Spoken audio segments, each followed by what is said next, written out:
تعالوا النهارده ببيضه واحده نعمل بسكوت المصانع والشركات بطريقه سهله جدا، مش هياخد وقت خالص معاكي وهيطلع طعمه جميل جدا. فاتمنى بجد وصفه النهارده تعجبكم.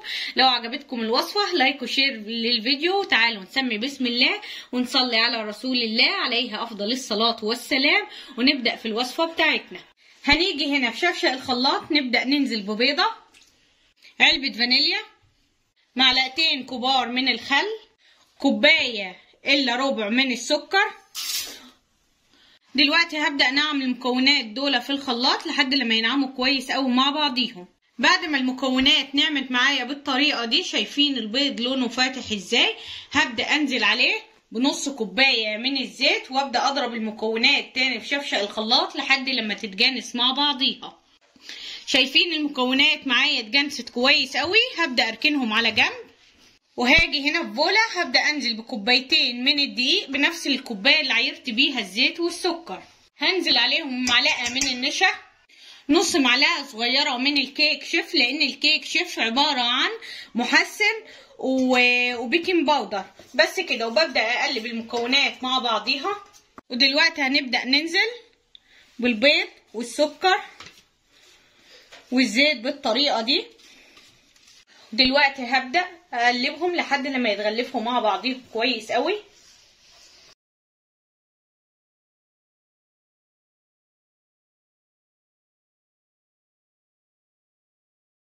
وكده بعد ما عجنتها شطفت ايدي وببدأ المها بالطريقه دي كوره.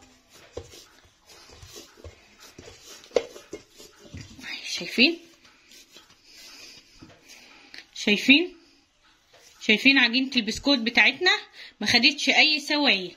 بس كده هنيجي دلوقتي على كيس بلاستيك، ببدأ انزلها على كيس بلاستيك وبحط فوقيها كمان كيس بلاستيك وبنبدأ نفردها بالطريقة دي.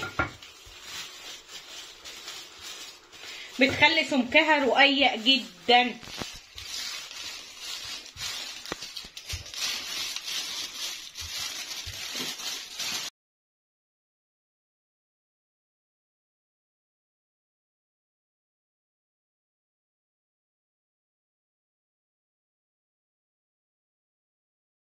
كده فردناها بسمك رقيق جدا.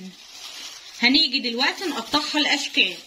لو عندك القطاعات دي تبدأي تنزليها كده في الدقيق، تبدأي تعمليها، او ممكن باي كوبايه عندك بتبدأي تقطعيها. اهم حاجه السمك بتاعها يكون رقيق جدا عشان تطلع معاكي بنفس النتيجه بتاعه الشركات البسكوت اللي احنا بنشتريه من بره.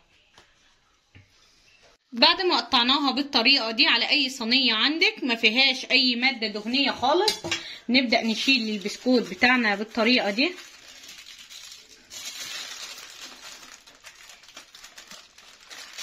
شايفين رقيق جدا، شايفين السمك بتاعه مفيش خالص. اهم حاجه ترققيها على قد ما تقدري. هنبدأ دلوقتي ننزله في الصينيه بالطريقه دي وببدأ ارص الكميه كلها اللي انا قطعتها بنفس الطريقه دي. اول صينيه معايا زي ما انتم شايفين اللي قطعناها دواير، ودي اللي طلعت منها طبعا بعد ما شلت الدواير اللي احنا عملناها. هاجي هنا هشيلها واحطها في نفس البوله اللي احنا اشتغلنا فيها، وهبدأ انزل عليها معلقه من الكاكاو. لو انت حابه تشكلي تعملي منه بالكاكاو ومنه اللي بالفانيليا الابيض العادي. دلوقتي طبعا هبدأ ادخل معلقه الكاكاو كويس قوي فيها.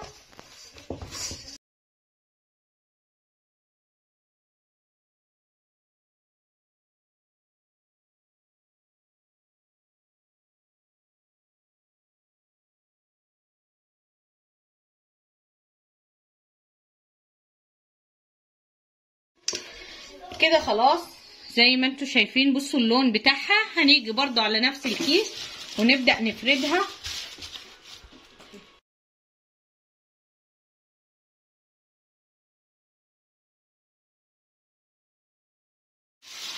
بعد ما فردناها بالطريقه دي برضو هرجع اعملها دواير. لو عندك اشكال وحابه تعمليها اشكال اعملي الاشكال اللي انت حباها. حابه تقطعيها بالسكينه مربعات عادي.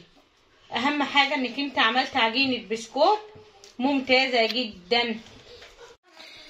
بعد ما كورناها بالطريقه دي عملناها دواير، هبدأ افرغ حواليها وابدا اشيل. شايفين السمك رقيق جدا، شايفين العجينه ممتازه. وبرده ببدا ارصها على صينيه. دلوقتي طبعا زي ما انتم شايفين خلصتهم من كوبايتين دقيق، عملنا صينيتين بسكوت طعمه جميل جدا وهيطلع مقرمش معاكم، والنتيجه شفتوها في اول الفيديو. هنا طبعا زي ما انتم شايفين هشكلها، فيا اما لو بالشوكه بتعمليها بالطريقه دي او بالخله بتاعه الاسنان بتبداي اهي، منتهى السهوله. هشكلها كلها بنفس الطريقه كده لحد لما اخلص الكميه اللي معايا. دلوقتي زي ما انتم شايفين عملتهم كلهم بنفس الطريقه. دلوقتي طبعا عند الفرن على اعلى درجه حراره، هدخلهم على الارضيه دقيقه واحده وهبدا ارفعهم على الرف الوسطاني. بما ان اللون البني ما بيبانش عليه التسويه، حطيت واحده من لونهم ابيض عشان اشوف درجه التسويه بتاعه اللي بالشوكولاته. دلوقتي هدخلها الفرن على الارضيه لحد لما تبدا تتشمع وتبدا تاخد لون خفيف، اطلعها على الرف الوسطاني على طول. زي ما انتم شايفين بدات تشم النار وبدات تتشمع من تحت. ببدا ارفعها على الرف الوسطاني، بخلي النار عليها من تحت على اعلى درجه حراره، ومن فوق بهدي النار وسط لحد لما تاخد اللون من تحت واللون من فوق. ببدا اخرجها. البسكوت زي ما انتم شايفين استوى معايا وخد اللون زي ما قلت لكم. دخلته على الارضيه على اعلى درجه حراره. اول ما بدا يتشمع وياخد اللون معايا من تحت طلعته على الرف الوسطاني، شغال عليه من تحت على اعلى درجه حراره، ومن فوق هديت النار لحد لما استوى وخد اللون من فوق ومن تحت. خرجناه. دلوقتي هسيبه يبرد وبعد كده نبدا نرصه على طبق ونقدمه مع بعض. كده وصفتنا للنهارده خلصت. طبعا شايفين الجمال. قبل ما اوريكم الوصفه بتاعتنا، لو الصواني بتاعتك نوعها مش حلو وهتلزق منك ادهنيها دهنه زيت وبعد كده حط عليها البسكوت. لو الصواني بتاعتك خامتها ممتازه حط البسكوت وانت مطمنه، يعني دهنه الزيت مش هتأثر خالص، يعني لو حابه تحطيها من الاساس. بس كده. تعالوا شوفوا البسكوت بتاعنا.